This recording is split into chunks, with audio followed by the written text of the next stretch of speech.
This is lesson 1, Introduction to Rhetoric. And we're going to look at a couple of things in this lesson. Firstly, very basically, what is rhetoric? And then we're going to look at what's called the speaker, the audience, and the purpose of a piece of rhetoric.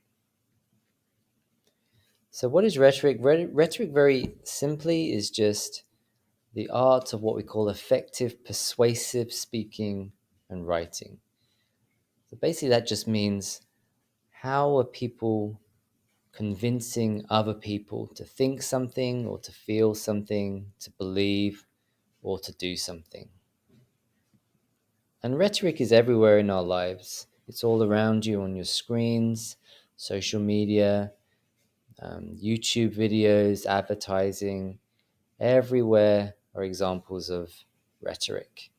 Your mum uses rhetoric to persuade you to clean your room. She's trying to convince you or persuade you to do this. Advertisers use rhetoric all the time to persuade you to buy their products. And we're trying to think of rhetoric in terms of what we call the rhetorical triangle. And we use these terms audience, speaker, and purpose. And that's just thinking about the relationship between those three terms helps us think about what is effective communication. So the speaker, to start with, is the person or people who are making the piece of rhetoric. Sometimes that may be someone talking, or it might be in writing. But we also need to think about something called a persona. And a persona is the role that the speaker adopts to get their message across. So let's say someone writes a letter to a newspaper and they're complaining about something. They take on the persona of an activist or an expert or someone like a concerned citizen. We think of the case of Martin Luther King Jr., MLK. He was a celebrated speaker. He was also a church minister, a civil rights activist, and he used these personas while he was making these amazing speeches he made in the 60s about racial injustice in America. So we talked about the persona, also another term for speaker. We also need to think about, when we're talking about rhetoric, who is behind this piece of rhetoric?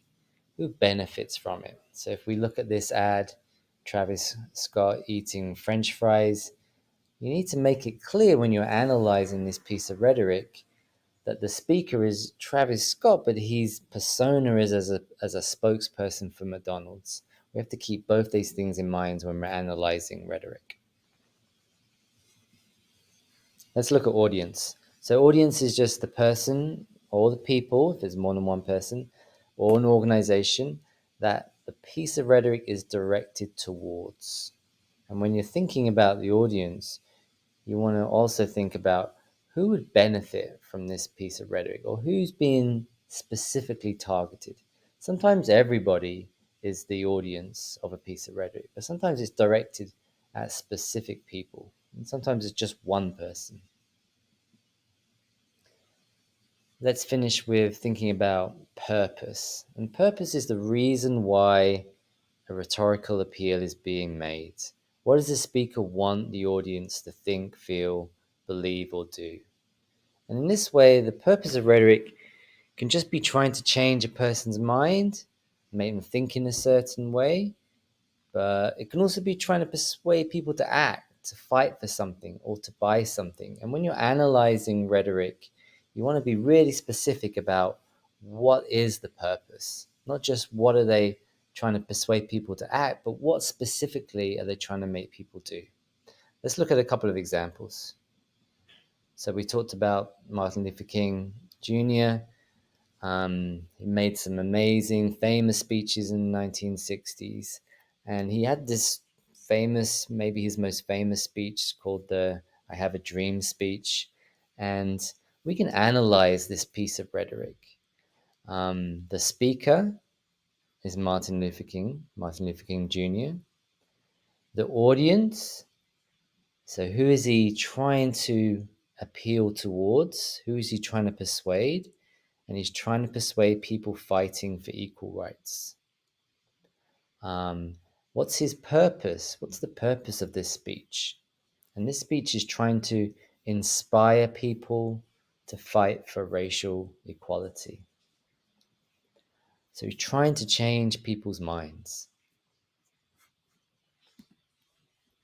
Let's look at another example. I think everyone knows who Taylor Swift is. The speaker is Taylor Swift.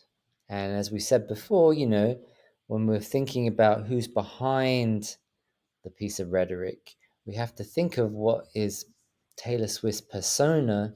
And her persona is that she's a spokesperson for Coca-Cola. So it's not just that Taylor Swift is the speaker, but Taylor Swift as a spokesperson for this company. The audience, well, we might think of maybe that she's just trying to appeal to Swifties, right? People who love or like Taylor Swift, but maybe it's just everyone because she's famous and well known, and maybe that's what attracts people to this commercial. And what's the purpose? Well, she's trying to persuade people to buy, to drink Diet Coke. So, if we can just summarize here, rhetoric is using language to persuade, convince people to think something, feel something, believe or do something. We talk of the speaker, the person or people trying to persuade other people, the audience, person or people who the rhetoric is directed towards, and lastly, the purpose, the reason why a rhetorical appeal is being made.